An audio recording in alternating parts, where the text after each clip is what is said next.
Hello. Hello. Shri Saurabh Kumar अंतर्राष्ट्रीय सचिव से बात हो रही है हमारी। हाँ, हो रही है।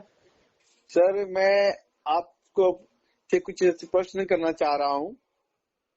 आज मैं आपसे हिंदुस्तान के कानून की व्यवस्था के बारे में जानना चाह रहा हूँ। मैं आपके अपनी राय रखें। मैं आपसे ये पूछना चाहता हूँ कि 26 जनवरी को क्या गणतंत्र दिवस मनाने से हमारा संविधान पूर्ण रूप से लागू हो जाता है क्या? नहीं होता है।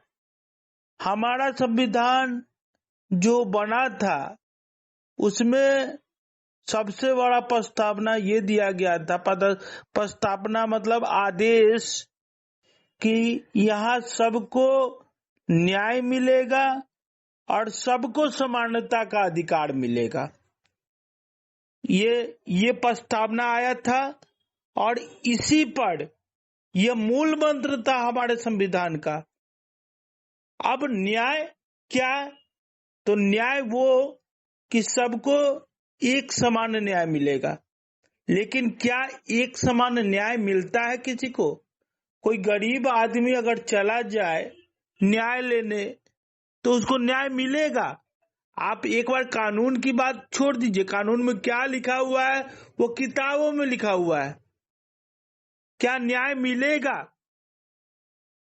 जो पावरफुल व्यक्ति रहेगा उसको न्याय मिलेगा और जो पावरफुल व्यक्ति नहीं है उसको न्याय नहीं मिलेगा। दूसरा, समानता का अधिकार। गरीब हो या अमीर हो, सबको समानता का अधिकार मिलेगा। लेकिन क्या मिलता है? अगर आपके पॉकेट में पैसा नहीं रहे तो आपका कोई भी काम होता है क्या? और कितने भ्रष्ट कर्मचारी गरीब और गरीब होते जा रहे हैं, अमीर और अमीर होते जा रहे हैं। और जब ये संविधान के प्रस्तावना में ये बात लिखा हुआ है, क्योंकि आप शारीरिक रूप से दिव्यांग है, तो हम आपसे ये पूछना चाहते हैं कि जब ये संविधान के प्रस्तावना में जब हमारा संविधान बना था उसी समय इस बात का उल्लेखित सबसे पहला शब्द जो था ये लिखा हुआ था। तो 2016 में पुनः आपको समानता का अधिकार जो प्राप्त हुआ, यानी जिस समय से संविधान लागू था उस समय से अब तक आपको समानता का अधिकार नहीं मिल रहा था क्या? हाँ, जो 2016 में आपको दिव्यांग अधिकार कानून की सबसे बड़ी विशेषता है कि समानता का अधिकार मिलेगा। तो इतना दिन से दिव्यांग जो थे वो रोड पे थे क्या? क्या मिला उनको समानता का अधिकार? क्या मिल रहा है उनको समानता का अधिकार? हमको तो नहीं दिख रहा है। हर अथी नौकरी में सीट बैकलॉग में जा रहा है।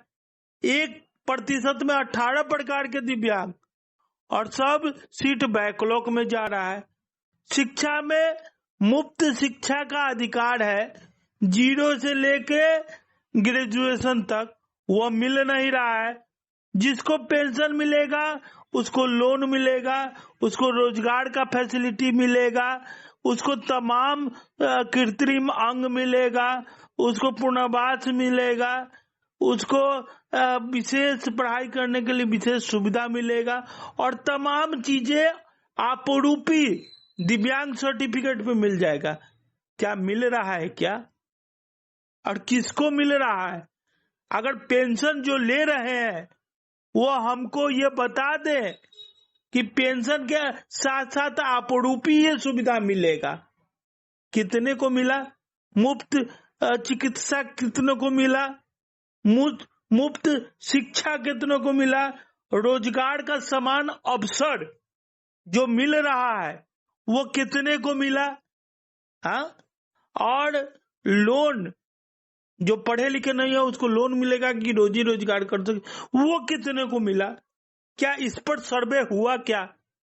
1861 में यह अंग्रेज ने कानून लाया और फिर जब हमारा संविधान बना, हम आजाद हो गए, तो दिव्यांगों को चिन्हित करने के लिए उसी डेट को यानी 1900 उतना ईस्वी को ये चीज हुआ कि राष्ट्रीय नमूना सर्वेक्षण को कहा गया कि आप हर एक 2-2 महीने पे सर्वे कीजिएगा।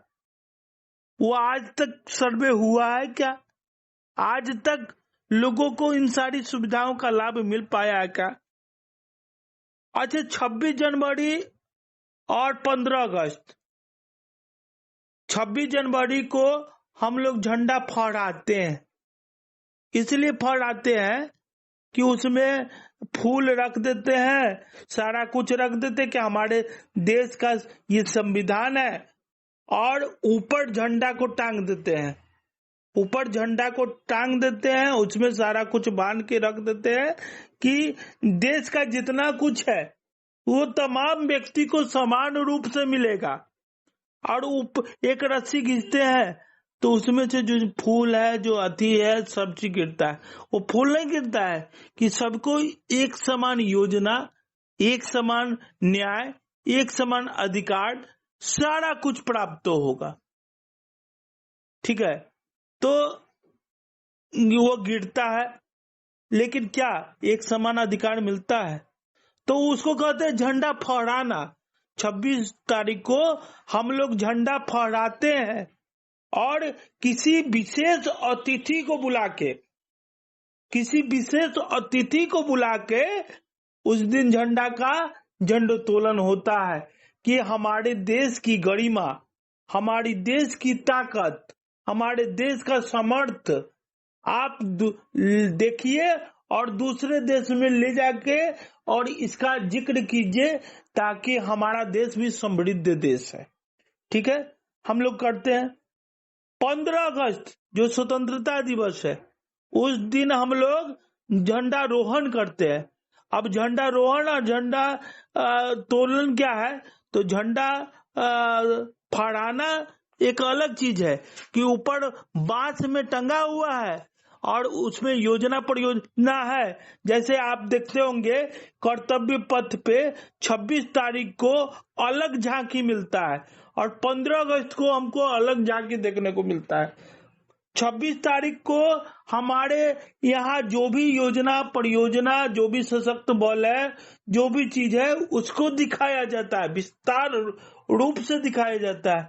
और 15 अगस्त को हमने 26 तारीख को जो प्लानिंग किया था उसको अल्टीमेट कितना किया, ये चीज बताया जाता है।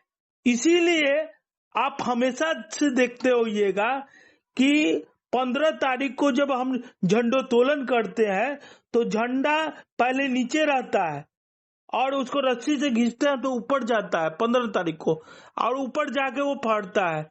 यानी 26 तारीख को हमने जो वचन लिया था, यहाँ जो भी कानून बनता है वो राष्ट्रपति के साइन से बनता है। अंतिम साइन राष्ट्रपति का होगा, तभी वो कानून के रूप में होगा। तो उस दिन कानून बन गया और 15 तारीख को हमने उस पर कितना काम किया, आगे आने वाले समय में कितना काम करेंगे, इस पर चर्चा होती है। इसीलिए जब खींचा जाता है तो वो झंडा नीचे से ऊपर जाता है, नीचे से ऊपर जाता है और उसको कहा जाता है फ्लैग होस्टिंग। मतलब फ्लैग जो झंडा है, जो योजना है, वो नीचे से ऊपर गया और हमारे तमाम लोगों को उस योजना का लाभ मिल पाया। उस योजना को हमने जमीनी स्तर पर उतारा और फायदा पहुंचाया। लेकिन वास्तविकता आपसे छिपा हुआ है क्या? कोई गरीब आदमी अगर कोई न्यायालय में या कोई भी जगह पे न्याय लेने के लिए जाएगा तो कितना प्रतिशत न्याय मिल पाएगा? जिस दिव्यांग को समानता का अधिकार संविधान ने दिया, वो 2016 में भी मसौदा में लिखा जाता है कि अब से तुमको समानता का अधिकार मिलेगा। तो हम तो 50 साल पीछे चले गए। 50 साल पहले भी हम भारत के नागरिक थे। दिव्यांग एक डिजीज है, एक बीमारी है, और वो मेडिकल आधार पे मिलता है, लेकिन उससे भी पहले हम भारत के नागरिक हैं। तो वो तो मिला, तो वो तो आज तक हमको मिला नहीं। राष्ट्रीय नमूना सर्वेक्षण में जो हर 2 साल पर हम लोग का जांच करना है, हम लोग का वास्तविक सूची क्या है, वास्तविक सूची कितना है, और कितना हम लोग हैं, कितना सर्टिफिकेट बना है, कितने आदमी को योजना से जोड़ा गया है। एक पेंशन जब मिलता है तो आवास मिलता है, स्वास्थ्य की सुविधा मिलती है, शिक्षा की सुविधा मिलती है, रोजगार की सुविधा मिलती है, किसी तरीका का कुछ न विशेष शिक्षा का सुविधा मिलता है, पुनर्वास का सुविधा मिलता है, कृत्रिम अंग का सुविधा मिलता है। आज भी गांव में बांस लेकर लोग चल रहे हैं। हर साल कृत्रिम अंग बन रहा है, हर साल सहायक उपकरण बन रहा है, वो रद्दी में फेंका रहा है, और आज भी ग्राउंड लेवल पर लोग बांस के सहारे पर चल रहे हैं। तो हम उस संविधान की बात करते हैं जिसका पहला शब्द जो था न्याय और समानता का अधिकार, वहां तक तो हमें मिला नहीं। तो एक जो कानून है भारतीय नागरिक संहिता के तहत धारा 245, ठीक है, या 48, उसके तहत कि झूठा वादा करना, झूठा आरोप लगाना और उसके बाद वो साबित नहीं होना, लोगों तक उसका लाभ नहीं पहुंचना, क्या वर्तमान के सरकार पर ये केस नहीं ठोक दिया जाए? सिर्फ धाराएं जो बनी हुई है वो आम जनता के लिए बनी हुई है, विशेष लोगों के लिए कुछ नहीं बना हुआ है। तो हम लोग तो विशेष लोग भी है, वो विशेष बाद में हुए होंगे, पहले तो विशेष हम थे। और कहा जाता है कि अल्पसंख्यकों को तवज्जो दिया जाएगा कि वो आर्थिक रूप से मजबूत हो, सामाजिक रूप से मजबूत हो, सभी तरीके से उनको सुदृढ़ किया जाए। विकासशील देश कहता है कि 14 करोड़ की जनसंख्या है हमारी, और हमारा देश कहता है कि 2 करोड़ 2.5 करोड़ की जनसंख्या है हमारी। अब हम अपने देश की ही मान ले तो जहां 125 करोड़, चीन से संख्या में आगे निकल चुके हैं, चीन अब पीछे है, प्रथम जनसंख्या वाला देश भारत है, और वहां इतनी कम आबादी वाले व्यक्तियों को भी, जो इसको संविधान और न्याय की सबसे अधिक जरूरी है, कल्याणकारी योजना की सबसे अधिक जरूरी है, उसको भी नहीं मिल पाता है। तो हम किस 26 जनवरी की बात करते हैं और हम किस 15 अगस्त की बात करते हैं? ये तो विडंबना की बात है। संसद में हमारे द्वारा कई बार क्वेश्चन उठाए गए, विधानसभा में हमारे द्वारा कई बार क्वेश्चन उठवाए गए, और जब भी होता है तो मैं लग भिड़ के वो क्वेश्चन उठवा देता हूं। उस पर कोई भी संज्ञान क्यों नहीं लिया जाता है? तो क्या जो भारत का लिखित संविधान है, जो दुनिया का सबसे बड़ा संविधान है, उसमें दिव्यांग घुट घुट के मरेंगे? या फिर उनके साथ इसी प्रकार का जो प्राकृतिक मार है वो तो होता ही रहेगा, सामाजिक और आर्थिक मार भी ऐसी चलते रहेगा? ये सोचने की बात है।